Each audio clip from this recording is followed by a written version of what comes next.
Hello and welcome to the Fisher Protocol, a channel dedicated to the world's greatest rock and roll band. I don't know if you guys know this, but it's The Who. The band is a shared passion of ours, and these discussions are more of a personal journey than a critical review. Also, no money is made from these videos. So please let us know we're not alone in Who Land by taking a quick second to like, subscribe, and share us with your Who-minded friends. Constructive feedback is always welcome, either in the comments below or on Twitter and Instagram at Fisher Protocol. My name is Ethan. Today I am joined by Tom Betts and a special guest. We don't claim to be experts, just fans of the world's greatest rock and roll band, The Who. Hey, everybody. Hey. Hey. Since I haven't actually introduced our guest yet, I'm just going to go to that. For over 2 decades, Steady Guest has used this persona to bridge the gap between analog and digital worlds, using low-fidelity pop and podcasts as communication. I first heard him on the Consequence Network's podcast Discography, which had a whole season dedicated to The Who. Just this month, he released an album of reworked John Entwistle solo songs titled John Who, which is currently available at marcwithac.com, needlejuicerecords.com, and Bandcamp. Please welcome Marc with a C. Hi, everybody. Nice to be here. Thanks for having me, Ethan, Beth, Tom. Thank you for coming. All right, let's get right into some questions. I want to talk about Discography first. Sure. And get some of your Who bona fides. If people don't know them, they can do my best and find them. I wrote this very long intro to this first question here. Early one morning in 2019, I got a message from Tom with a link for a podcast that covered the whole discography from an artist, sometimes with many, many podcasts. This one was special. Marc with a C had decided to cover The Who's discography, solo live recordings, and a special episode just for compilations. Wow, manna from heaven, I thought. There are other artists on discography. There's complete coverage of Black Sabbath. They have 4 episodes. Janet Jackson, the one I really want to get to, has 5 episodes. Frank Zappa has a very robust 6 episodes. The Who discography had 8 episodes. 8 whole episodes. Needless to say, I ate it up. I've listened to it twice. When I started this show, my main resources from the internet seemed to have disappeared. Some websites seemed to go away. The only one that remained was The Who This Month from internet legend, in Who terms, Brian from Atlanta. So I dove back into the podcast and realized very fast that I was going to steal the whole thing if I wasn't careful. So I stopped listening to it. Sure enough, I went to re-listen to it before today. Sorry, I cracked here. Before today, and there was Marc's intro giving some rap about how the show was more of a personal journey than an exact history. So I'm really glad that I stopped consciously stealing and started subconsciously stealing from your great podcast. So my first question is, with that long-ass intro, what is it about The Who that makes it more of a personal journey than other bands in this class of bands? Because if we're both thinking it's a personal journey, I think there's something special about the band more than other bands. I can only speak for myself.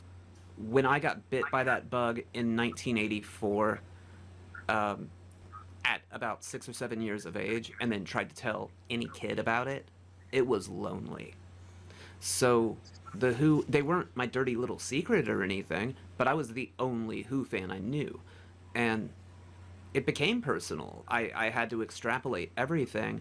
And I think it was a few years before I even got to that March book, Before I Get Old, that, you know, was at the time sort of like, it was seen as the Who Bible, and now we know better. But I think for me, it was really singular because it was so lonely. And then it often became the soundtrack to drowning out my parents fighting or being removed from my home in traumatic events and things like that. It was always there. It was always my best friend. Always. And it always got me. And it always unveiled another layer when I needed it to the most, but didn't think it had anything more to give, whatever Who thing you're talking about. Basically the same, you know. It wasn't something I shied away from, but there was no one else around. I would start to wear my things, and I would get that question, right? Why The Who? Because it's all it takes, you know, talk about and everything. Why? And, you know, I was going to ask you that, but you kind of just told me why. So, yeah. If I could explain it, I'd be doing better than the first single. Right. And I often think about how different the world would have been if all those fans took Pete into the back of the Gold Hawk Club and they were like, no, really, you don't understand. You've done it. And he's like, you really like I Can't Explain? They're like, no, that sucks. The B-side with all the distortion, the song you didn't write, That's Right. the money. Like, where would we be? You know, I like to imagine it sometimes how different the universe would be, and Because he, maybe one where John Entwistle was the main writer. well, that's because he veered so heavily into his audience when they told him something he wanted to write them, Certainly, right? Yeah. and I do the same. When you write, is what you're saying? You want to please everybody? No, I don't think about people when I'm writing. Oh, okay. I think about it when I'm possibly going to show it to somebody. I use music for processing for myself first and foremost, and I release the parts that I think there's a chance that someone else can like, relate to, or might need, or feel seen by. And every once in a while, I have an idea where I'm like, well, that can make a few bucks. I could use money. Let's put out that song. Right. I won't sully your podcast with any of those dirty, dirty titles, but I definitely. I've done a song or two just to get attention and money, because otherwise, well, it's pretty hard of people to hear from you if you don't try to get some attention. But my motto is mostly the right people are going to find it, the right people are going to get it. And I think that the fact that the four of us are sitting here ready to talk about eventually John Entwistle's solo albums and think about how lonely we all probably felt while we loved them, listened to them, or even knew that they existed. That's how lonely it felt as a Who fan for so many years. And I remember the first time I felt seen was in a Who concert. Like, oh my God, all these other people get it, you know? Yeah. Yeah, and talk about that a little bit, because my next thing was to ask you about. I ask everybody when they come on, have you seen the band live? When did you see them? And tell us about those times. This part's a little tricky for me, because I don't consider that I saw them at certain points, because I wasn't able to pay attention to the show. And it's kind of a personal and really sad reason. But the first time I got to go see The Who and pay full attention, and that was my mission, and the people around me were into it, was actually the 2000 tour in Tampa. And I certainly had seen a concert or two in my day, and Yeah. to this day, nothing compares. I mean, I saw West Palm too, but Tampa was there was this strange energy in it where I went, no, this is the first concert I have seen by The Who. And I hope that makes it makes a little more sense. Like, okay, sure, yeah, I was in the building when they did Quad in '96, and so were some of them. But frankly, there were more people on the stage than in the crowd at times. So, really, Billy Idol, that's what we're doing here? I came to see The Who, and they didn't bill it as that, so I don't claim that I saw The Who that night. But there was something about Tampa 2000 where I went, oh my God, Roger's actually right.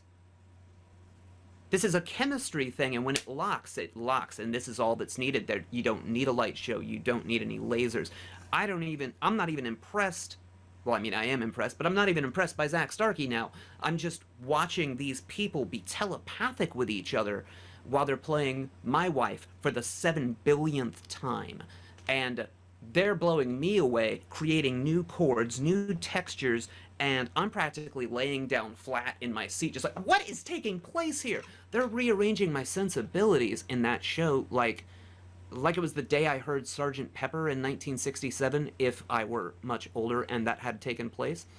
So, yeah, that was what I consider the true cherry poppin', I guess. 2000 is kind of like, when I look for things now to listen to, those are my favorite shows to get. I know I have some Japans. I have, I might have Tampa. I know I have Detroit for sure. I have a bunch of the 2000s, because that was my absolute favorite, and my whole story with me going to the one show on that I did was not great, but it's where I got my autographs. I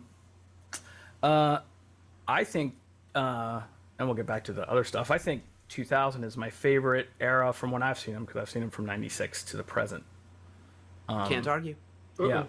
And Zach Starkey's always been my Who drummer. He's been the drummer for every time I've seen the Who, whatever, 30 times since then. Yeah. So, and we were expecting more of that till John passed away. You know what I mean? They did the concert for New York, and But what a note to bow out on. great Right? note. But they were doing those shows before it, the Watford show, and the one right before that. I have some of it on the vinyl I recently got. Of they're starting to do "I'm Free" and "Summertime Blues" and "Young Man Blues" again, which is kind of making news this week because Right. it's back in the set list officially. It's been like 2 shows in a row now that Young Man Blues is back. I haven't listened to them yet. There's a really good recording of that's circulating. I want to say of Portsmouth. So this is like one of the last 3 for John with the band, but this rises above. Oh, you can put up with it. Audience quality. This is no. Someone really knew what they were doing, and if I'm telling you stuff you already know, any of you, please cut me off. But seriously, I want to hear it again. Yeah. Yeah, let's hear it. it's unreal. If you've not had it, I can change that for you. Just let me know. Give me the sigh and the nudge nudge, wink wink, and I would love to share that with other people who get it. Officially sighed and nudged. Yeah. Thank you. And I'll put that part out too. Right on. Yeah, enough of trading me 10 blanks for one show. Fucking a-holes. Anyway, A blast from the past. Blanks and postage, friend. Blanks yeah, and postage. blanks and postage. Oh, you knew you don't have any. You can send me 10 blanks. All right. So I was so excited to see them in '96 at the at Madison Square Garden. I definitely consider that my first time. I was 16, and I've never been more excited because I've been jonesing for that since just watching those '89 videos. You know what I mean? Because that's how I found them. So I was pretty stoked, and I saw Phil Daniels live with those shows. With the one that changes it a little bit. yeah. Phil's actually there. Yeah. It's a little different. Yeah, he's sitting there like on the end of the stage where people are screaming at him. He's like screaming into the microphone the narration of Quadrophenia. It was kind of amazing. And he was just on the Game of Thrones show the other night. Yeah. So it was crazy to see him. I was like, whoa. Sir Ilan Payne is Wilco Johnson, and this new Maester is Phil Daniels. And I'm like, all right, guys, I got some information for you. Game of Thrones podcasts. Anyway, okay, so I listened to Discography.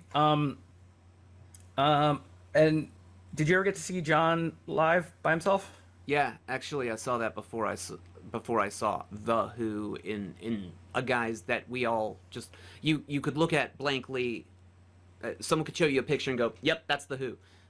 Like 2000, like that tour. I saw him in a place called the Fairbanks Inn. The FBI. That's right. That knows what I'm talking about. It's this, not quite a hole in the wall, but it strived for that feel and had that smell built in, and way too small for John's tone.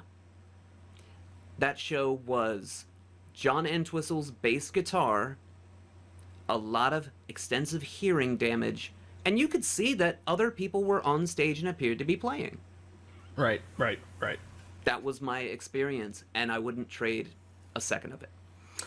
Yeah, I've mentioned on here many times I saw him at the Black Cat. It was probably that tour in DC. Same thing, small club, way less people than there should have been, and way ball-shakingly loud. It was insane, and it was all pretty much Who stuff except for like the big John Entwistle songs I knew. Like it was Too Late to Hero and things like that were definitely on there. All right, I got set list was a real hard rock set list. Yeah. Basically, think the most obvious stuff on Left for Live, and that was mostly what we got. Yeah. And I always refer back to that just because it was an awesome night, and he signed my record, and it was an awesome experience. Yeah. I mean, I didn't talk to him. That was scary, and he didn't talk to anyone. He was just leaning over, talking to Steve or something, and signing whatever. Yeah, great. He's got smash your head against the wall. Here you go. Anyway. My favorite part of Discography is the part in the 73 to 76 episode at the 41-minute mark. You know what I'm talking about. You know exactly what I'm talking about. It's where you mention Tommy the movie. And then God. And then you, it's not a bit. It's obviously really what happened. You got a call from your producer saying, but you need to talk about it. He's like, I don't want to talk about it. It's basically crap. I don't want to talk about it. And he's like, well, I'll talk about it. And he kicks you out of your seat. And I just wanted to mention that was really funny. And that's one of those things where I was like, oh my God, this guy totally gets it, because, you know, I don't know. We did a whole show on here where we talked about Tommy the movie, where I showed it to my son. And at what age, may I ask? 10. Seems about right. Okay. Yeah. I'm gonna watch the episode rather than pump you for info. Okay. It's a long one. I'm into it. This is my kind of Who knowledge nowadays. Like, you can only learn so many facts, but learning stuff like that, priceless. Yeah. And he was upset by the things you were upset by, some plot issues. You know, he took major issue, and I'll talk about on there. When he was singing along to 1921, he said 1951. He lost his mind. Oh my gosh. I've got to. I hope this isn't stepping over the line. I've got to give your son props for that, because I think I saw Tommy when I was about 8, and it functioned in my mind at that point, right? I went, oh yeah, it's just Tommy, but it's on screen, and okay, well, if they don't, that would be kind of silly if it was Pete slow dancing with John. So I guess we're gonna change some pronouns. Like, it made sense to me then, as a child, just ready to accept art being what it is. And if I were able to not think so critically, I'd still feel that way. The best story I know of regarding this, and I don't even remember if I told this on Discography, was Ken Russell did a Q&A in Orlando, and it was like the last question. I was not there, but this has been told to me oodles of times. And someone said, yeah, I have a question and a comment. And that's always death. But he says, the baked beans. Come on, what's going on? And Ken Russell responded with one word. Genius. Like, you know, no further questions, Your Honor. And that's kind of how I feel about Tommy. I just gotta let that movie be what it is. But your son, like, picking out the plot points and being mad, that's a cut above me at 10. Oh no, but he's like, if you mention it to him again, he's like, he'll still get. That's why I try to calm him down. He'll still get like, it's a flashback to the first time he saw the 51, heard 51. He got mad. I get it. He's great. He's unfortunately, you know, he's in a house where that's perfectly fine conversation. His dad only runs the Who podcast. Or Yeah. Right. He's like, my favorite is like, did you know that Tom's name is also the name of the Who album? Like, and he's talking about Tom here. And I'm like, good job. And that was at 7. I was like, or 8. I was like, yeah, man. That's a good connection. That way. What else you got? All right. My favorite part is just seeing the credit was John Entwistle as himself. Right. Where I was like, yeah, pretty much. What else would you cast John as, right? I know, right? I love that he looked weirdly dismissive during the Eric Clapton scene too, like with the bass just like it's like, still unchanged. Yeah, Pete was totally into it. John was just like, okay. Like, you're paying me. Yeah, let's do it. Let's do this. What that reminds me of is kind of like my first memory of John Entwistle is I had that book with the orchestral Tommy, and they have all those paintings in there.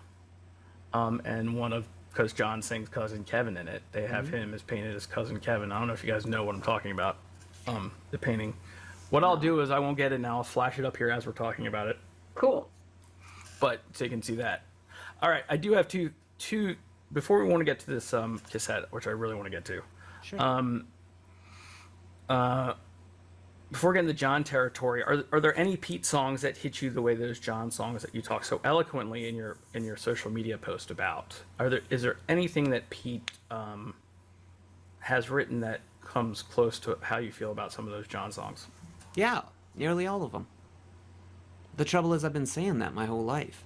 Right. it was so late for me to go, wait, when I completely divorced John as a creative individual, which I was very late in doing, and honestly, Discography kind of pushed along. There's a bit of a, a tale to how this happened, but that was more me playing it back and hearing the words coming out of my mouth that I'd written, and going, this kind of changed me, and I'm not giving it credit, just like them, and it was this slow rising to the surface of realizing I never gave it the proper credit, not attention.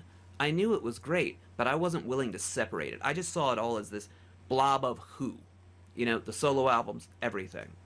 Doing Discography and being able to go chronologically, which I couldn't experience.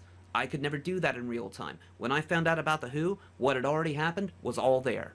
You didn't get to buy it necessarily in order. Heck, at the time, I don't even think My Generation was in print in the U.S.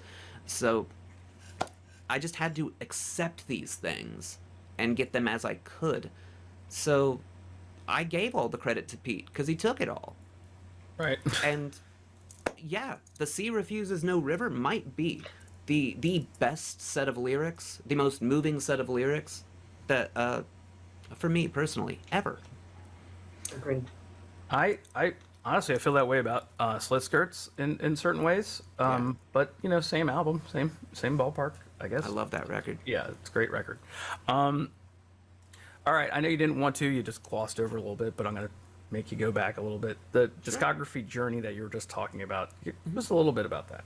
Because, gotta tell you, I don't know if I said it before, I love the show. I was so excited when it came out. You know what I mean? I was like, oh, you made a podcast just for me. So I think Tom heard it too, right? Yeah. For me, I stumbled across it somewhere and I was just like, oh my God, how many episodes?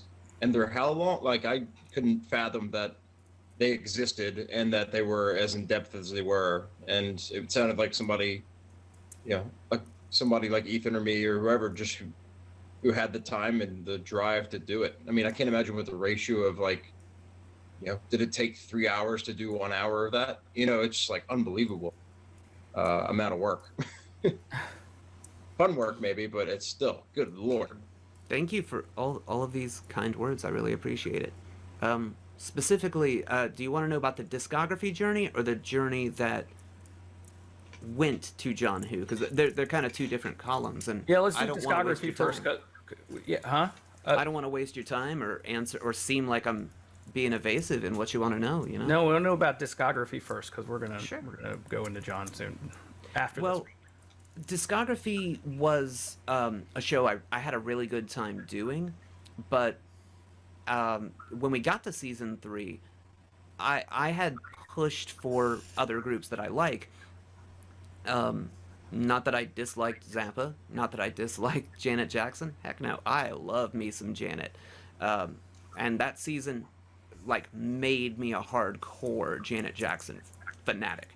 But The Who in particular, the very first directive I gave myself when I was able to get it approved for that season was, I looked at it like, okay, if Jeff Stein had all the bravado in the world to walk into the Trinifold offices or whatever they were at the time and show that sizzle reel and get their attention and is just a fan, then why can't I be just a fan and go, here's how I see The Who? The difference, though, was I'd never done this chronologically. Kind of wiped everything I knew away and experience it as it happened. So if I had a live recording that I was going to mention, that I needed to hear it, and then I needed to write about it during my experience. So the answer to your question, how long did it take? How long was this? That was about 8 months, 8 hours a day.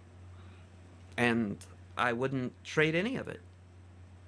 I loved it. I wanted to make The Kids Are All Right for your ears that we never got. I would say that mission was accomplished, very much so. So much so that it got me actually listening to some solo Roger Daltrey material. Okay, that's heavy. That's a big one. Yeah, That's a big one. And there may or may not be a review of those coming up very soon. One of those albums. But besides that, if I should listen to any Roger Daltrey solo material, what would you suggest? As long as I have you, As and long as Mick Vicker. Okay, I was gonna quantify it by nothing what he did when he was older, anything in the prime of what he would consider his young solo Daltrey career. Yeah, Besides Mick actually, Vicker, would you suggest? if you're not gonna do Mick Vicker, and if you're willing to accept it, because about half of it is not what the cover purports it to be, is Best Bits. It plays through, it's remixed. If it was an older song, it's remastered and sounds quite different, but it actually flows through just like you would. If you'd never heard a solo Roger Daltrey album, it is what you imagine it to be. And it's the only one that does that. Okay, cool. By the way, next week I think we are releasing our Mick Vicker review, which we did it. Yeah. And that's I won't ask. and that's your fault. I'm sorry then. That's 100% your fault. I'm sorry then. I just like what I like. Yeah. All right. Okay, so we've been saying we're going to talk about John Entwistle some.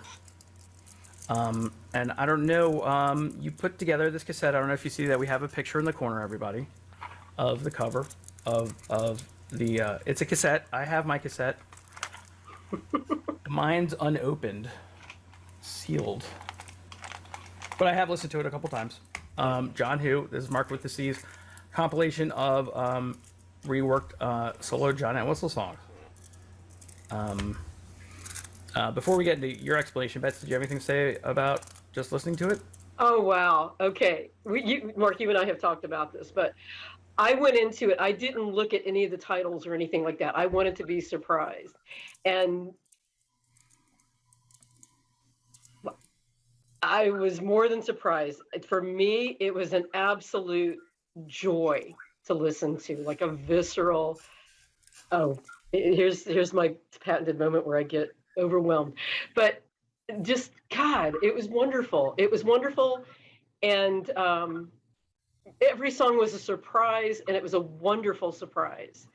And as a John fan, we in the John community, we tend to think like we know, like he was overlooked a lot, and he was a very good songwriter who had the bad fortune to be in a band with a musical outlier.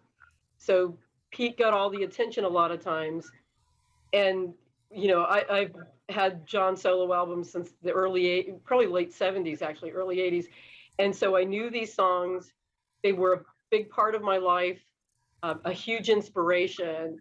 And then to hear each one and just get really excited and emotionally kind of overwhelmed even. It was just a really magical experience. So thank you, Mark. Thank you. Thank you. Thank you for thank you for even giving it that chance, Bets. I've been binging it. I'll talk a little bit more about that in a minute. So much. But yeah, I love it. And to the audience, if you don't have it, get it. Especially if you're a John fan. I can't. It's just you're going to love every minute of it. Thank you so much. Tom, you listen to it? I did listen to it. I listened to it a few times yesterday, actually. And again, I like Bets. I didn't look at the tracks. I just was like, all right, here you go. I just hit play and just was like blown away by the track listing. Rigor Mortis Sets In was my first John solo album. I was probably, I don't know, 14 or 15 when I got it, and just I love those songs, and Roller Skate Kate and all that. It just I got a good chuckle that was on the track listing, and I just love that song, and that whole album has a soft spot in my heart, and just everything on Marc's album is perfect. Track listing, everything I like, just beautiful. I'd listened to Discography, but I really hadn't listened to any else of Marc's stuff. And it was great, and I'm excited to check everything else out. And let me say too, at some point when I said I didn't listen to the tracks at all, it would have been like, Mark, you did it in hard mode. You know what I'm saying? Like you could have done Lovebird, or you could have done Talk Dirty, because those were kind of the hits. And you went for Who in the Hell. And when I heard Who in the Hell, like, I think I came off the chair. I was like, yes, because I haven't heard that song in years, and it's a really, really deep cut amongst other deep cuts. It's like Saddam Hussein deep. And Sorry, you and broke me a little I bit. know, I'm sorry.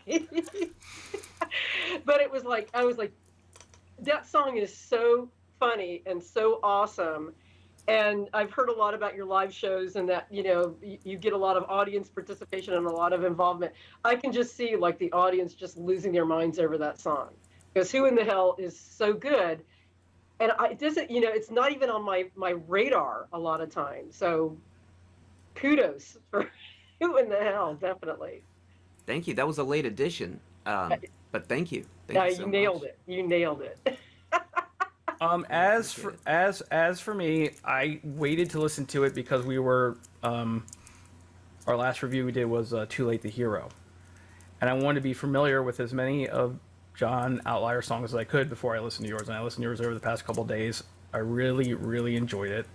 I really, really love the guitar sound on it. All those compressed guitars. It actually made me think of John Entwistle with stuff like "What Are We Doing Here?" Made me think of the guitars on that, or 905. But enough of us and our praise for how good Wow. it is. I'd like to step in yeah. to that word before it goes off my radar. Compressed guitars. Yeah. That was like the biggest directive for me. That warmth that you get, especially on the first four. Yeah. It's like if you're really familiar with Venus and Mars by Paul McCartney and Wings, it has this very specific low compression that really highlights the not just the bass guitar, but the low end. And I was like, I have to find ways to kind of mimic that, where the guitars are a little bit more like for texture sometimes on John's songs.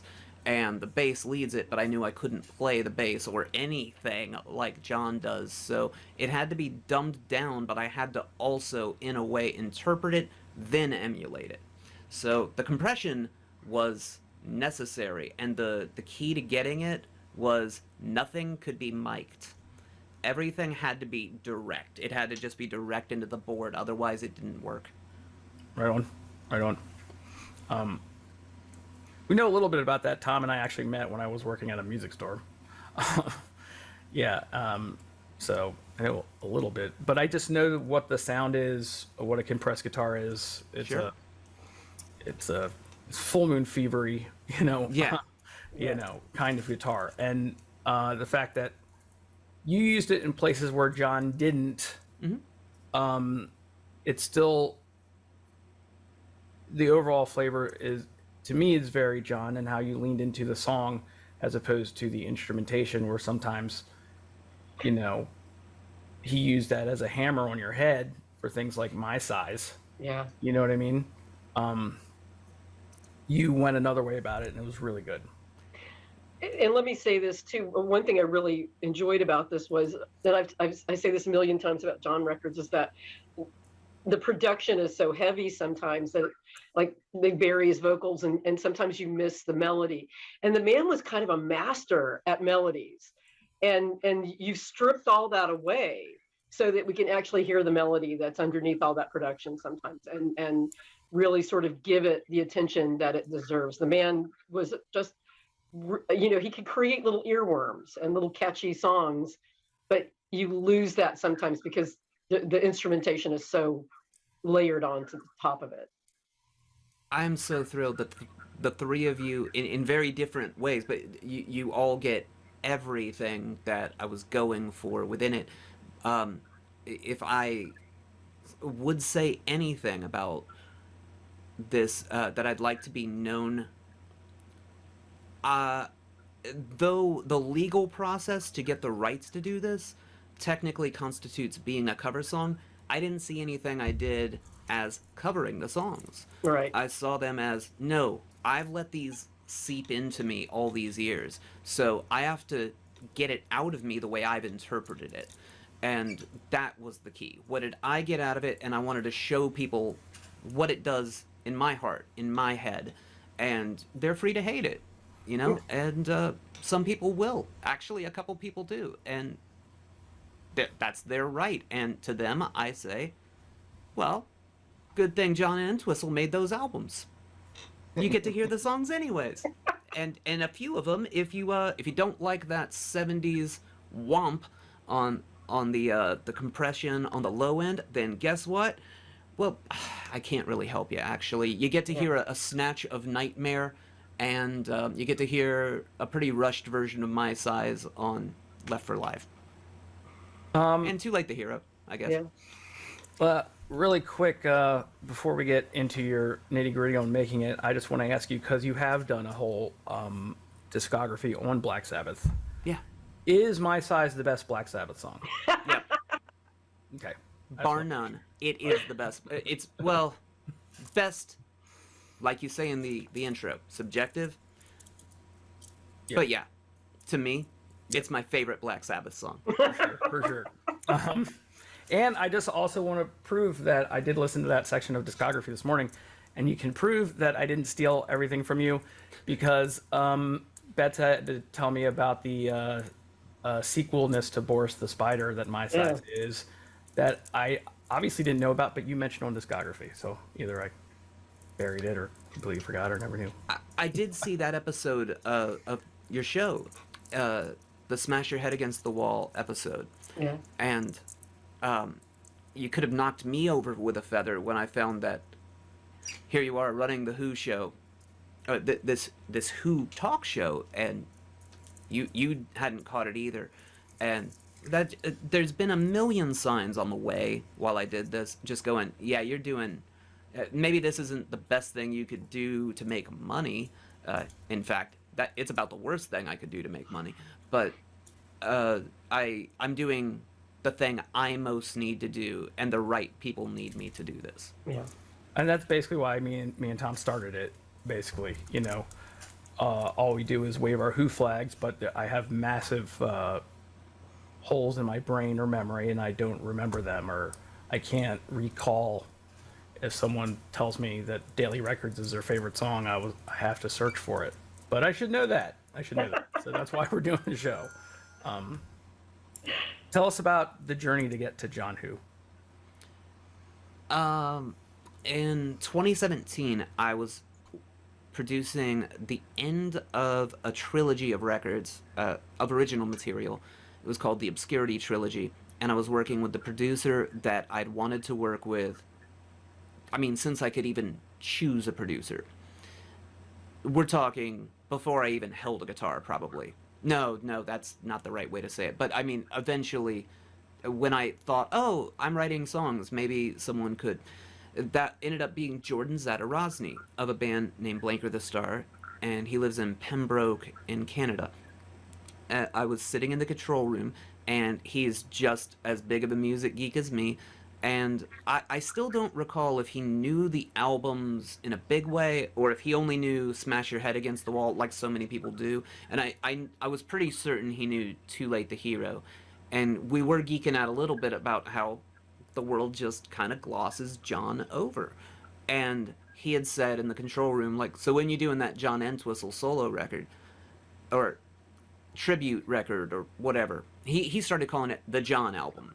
And I was like, yeah, whatever. And then it came up like the next morning, and then it kept coming up, and then finally by the end of, I think it was the end of 2019, when I'm going, really, I can't listen to I Believe in Everything on Spotify. Then how do they expect to drum up a demand so that this is monetarily attractive for people to reissue these albums? If you don't let people hear it, at least some of it, they can't like it. And of course, the Tony Rees book confirmed a bit of what I thought had been happening, and that maybe it made people nervous.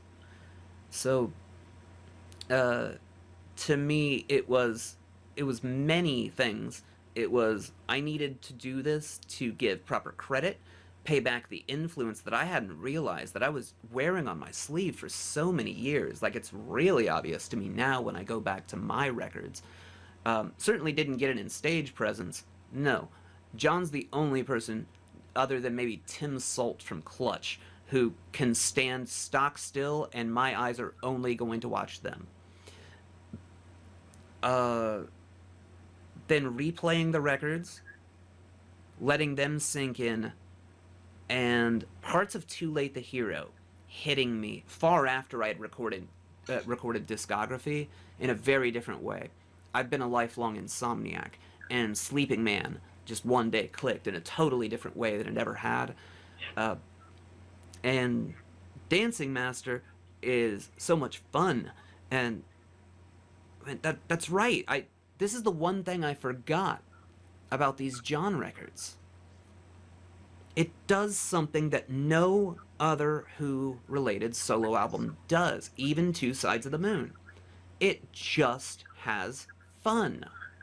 It can be all these things, but the cherry on top is it sounds like John's having the time of his life, in as much as he's ever going to show that.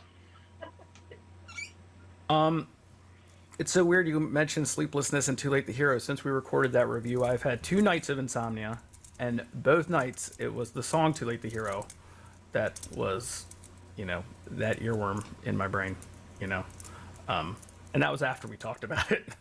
Yeah. So, they get to you for sure. Now, I did see your social media post, which is a great read. My question for you is, and I know you say you don't want to talk about it, that's why I want to ask you about it. Sure. Just a little bit of the rights things, getting those. How does that even work? I'll give you the skeletal thing because I knew this was going to come up.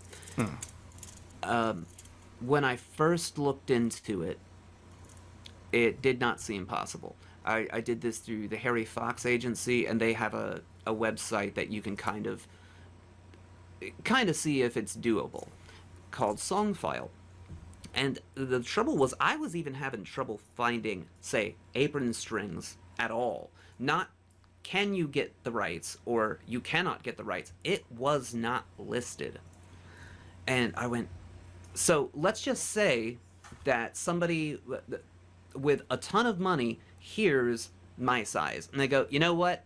Sight unseen, I want to reissue all these albums. To even pay for the mechanical parts to do that, to even begin that rights, they wouldn't even be able to find it. They could not visually see it. Right. So I had to hire a broker, and then nothing happened. And I think I put them on the trail of 2 songs that I thought I would do if I could get the rights. One being Apron Strings, and I think the other that I gave them was Thinking It Over. And my reason for this was because Neil Hamburger covered it. He's like this anti-comedy comic. Yeah. He made a country western record around 2006, 2007, and he got the rights to Thinking It Over. So I'm like, somebody must have figured this out. Oh, wow. So I put that one in as well, and I didn't hear anything for a year. And finally, they like called and blew up my phone. Like, I am not we have never, and this is all these people do. This is their job. This is 8 hours a day. They had never found rights that they simply didn't get. They were just dangling in limbo somewhere. And I don't know the full story on it. I only kind of know what the brokers tell me, and a little bit past that I don't want to say. Yeah. I don't want to make anybody seem like they're a bad person, because I think that all of this currently stands this way because it was designed that way by Track Records to an extent. Okay. I think that this is not accidental, but right. Everybody who loves these records is doing the best they can. Now,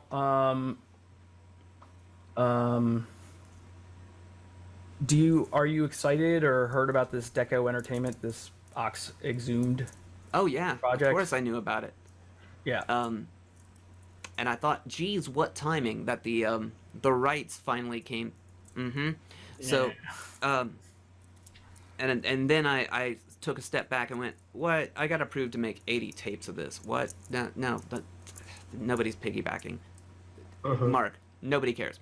And so, I kind of had to take a step back, but then I was going, no, this is probably the first time that this has crossed the estate's desk, that someone's doing a full-on tribute record. So maybe it was, well, in case this is big, let's have something ready to go. Yeah. I'm really sympathetic to the Vampires era. I'm not so sympathetic to the way that they mastered the Left for Live Deluxe because it's so bright, so limited. But if they could dial it down a touch, I'm sure I would have a great time with it, because I love the performances. But I'm really sympathetic to the Vampires material. I know there was around minimum 3 different versions of that album before it finally came out, so I have to assume these are like the alt takes. Some of them are the ones that John sang rather than Billy Squier doing it, or vice versa. If more stuff comes out with John Entwistle's name on it that makes the world happy, you're not gonna get me to say boo about it. Okay. I will say boo about that cover art. Well, I mean, I've seen Limp Bizkit's Chocolate Starfish and the hot dog flavored water working in record stores plenty of times, and that was the first thing I thought of. Like, why would you mimic any visual style? Yeah. That's the first thing that came to mind. It's just like I very specifically didn't talk about the cover of Too Late to Hero on our review. What? For a reason. And I don't talk to Bets about such things. But, I like the cover. I know. I didn't want to have any disagreements here. And that reminds me, real quick, because I didn't do it on the Too Late to Hero show. I was reading about how they set up this photo session for that, and I'm pleased to report that John brought his own costumes, and then spent the whole time merrily waving swords around. That's our boy. Well, I have another Florence and the Machine connection to The Who. That's good. That same outfit, apparently, when they played in Orlando in 1982, he was wearing it. The Too Late to Hero outfit. And playing the Olympic. Yeah, it was. I was there for that. That's so wild. That must have been so crazy to watch the album cover come to life in front of you. I was literally like, the Leonardo DiCaprio. Like, there he is. He's got it. Yeah, absolutely. I love it. Yeah, what a handsome sumbitch. Did was your track listing for your album dictated by what songs you could get? Were there things that you couldn't get? Okay. No. I had a master list of what would I like to do, and then there were a couple that I went, well, that's simply not possible for me. I am not good enough to do that. I cannot come up with a way to interpret this that fits me. That happened more often than not. And then there were a few that actually got left off the record that had nothing to do with rights. That, I'll tell you straight up. One was I Found Out from Whistle Rhymes, and it's just a guitar and voice take, but I'm growing a lisp. I'm sure it's very evident, but I'm growing a lisp that sometimes sounds like I'm slurring. It's, cancer's as much fun as it sounds like to have, but it even hits your teeth.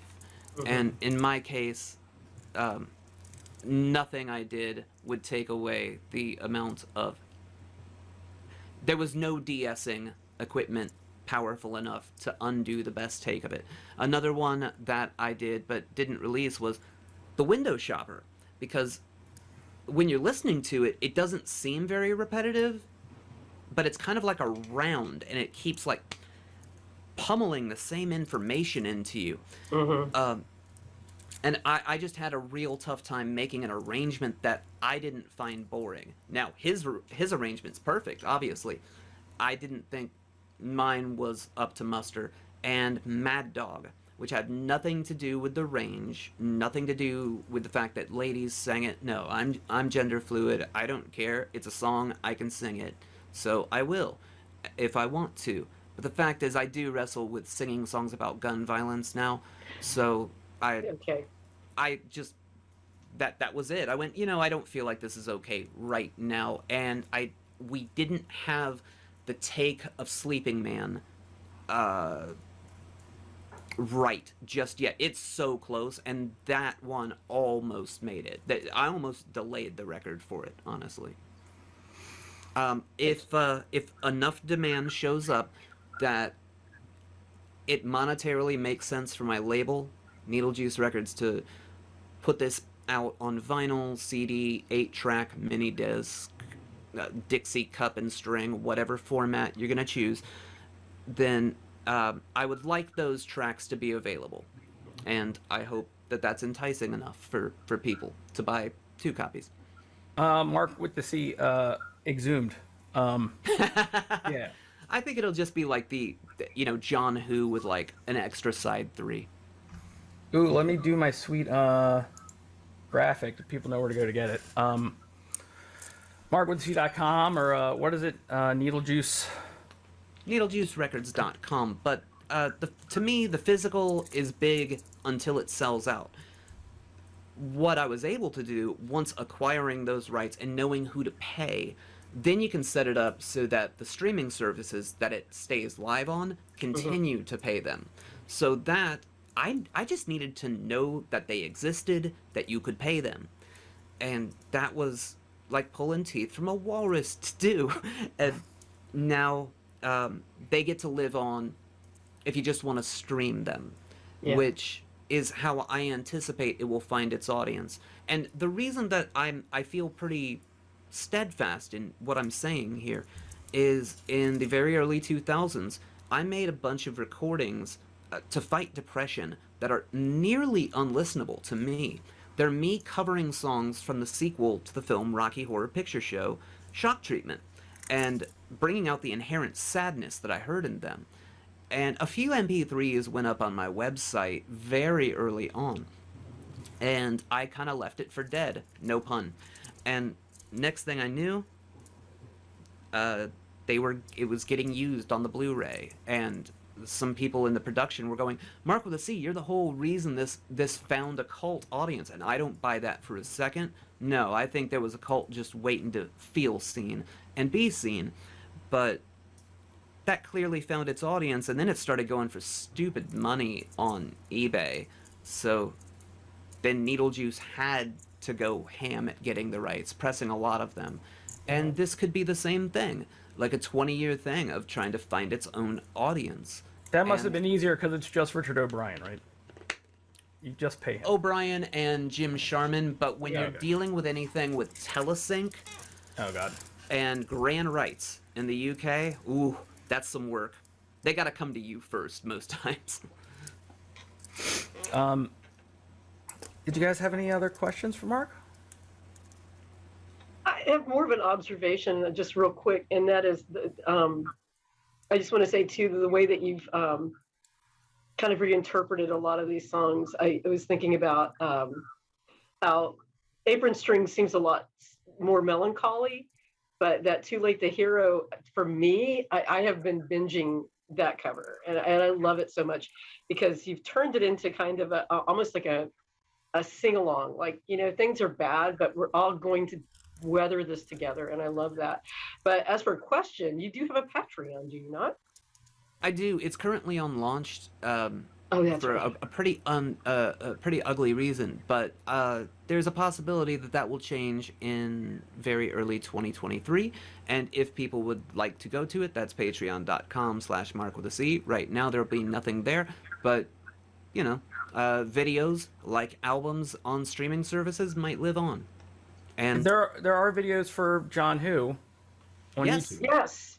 3 music videos that I adore, and unfortunately I cannot tell you who made them because they are the same person who made videos for the other album I put out this year called Thanatophobia. Yeah. And there's a whole story to be revealed when that Blu-ray comes out. So unfortunately I can't tell you who made it, but it's a really fun story. Yeah. And I think you're gonna all get a kick out of it and be blown away at the same time that it worked out this way. Well, they're really good. They are good. Yeah. So talented. And I'm actually in awe of people that can do that. Was there a bit of a song I won't mention at the end of Love is a Heart Attack for a second? Between Love is a Heart Attack and Apron Strings? Was there a riff I heard there? Well, Yeah. Yeah. It's Okay. It was intentional. Okay. All right. Absolutely. And that's because it wasn't until I took that riff away on whenever it came to Rock Band, like some of those, the multi-tracks leaked, and for the first time I was able to really center on what John brought to the song. And so it was supposed to be sort of saying it without words. Look, I'm taking the part that gets your attention away. Now you can only pay attention to the bones of the song. And you know, he had outfits made for that very thing. So I feel like I was swinging in the right ballpark. I think me and Tom did a couple shows where we just listened to some of those Rock Band leaks, and that's a copyright strike or two on my channel, but that's how it is. I won't tell on you. They're there. They're not going down. So, like I said, no money's made, so I don't care. You know what I mean? Fair use, my friend. Without fair use, there'd be no Discography podcast. But also shout out to Clutch. Love Clutch from the area where they are at. Marc, thanks so much for coming on today. Absolutely. Thank you for having me. This Thank has you. been a blast, and thanks for helping me spread the word about this record. It's a passion project. It's not a get attention or get money thing. It's a give attention and give the praise back, as I should have from day one. But Marc is going to stick around, and he's going to record a song for us, and it will. Yeah. And I'll put it at the Hey, end. Marc, just real quick, I just want to say, Dad would be proud. Oh, thank you. You're welcome. If you've read the liner notes to John, did. you'll get it. But Absolutely. Betts, thank you so much. Thank for saying- you. Absolutely. That actually makes me tear up a little. Same here. Same here. Someone called the other day, said old Teddy Greenstreet's passed away. They buried him on Saturday. They said it was a lovely way to go. In his sleep, didn't know a thing. His wife couldn't go. Her second husband took her uptown to a show. His sons and daughters emigrated, said it cost too much to travel home. Santa Reeve and a sheep. Isn't it a shame that no one came? The funeral was quiet, but all the same, he's much better off where he is now. Rest in peace.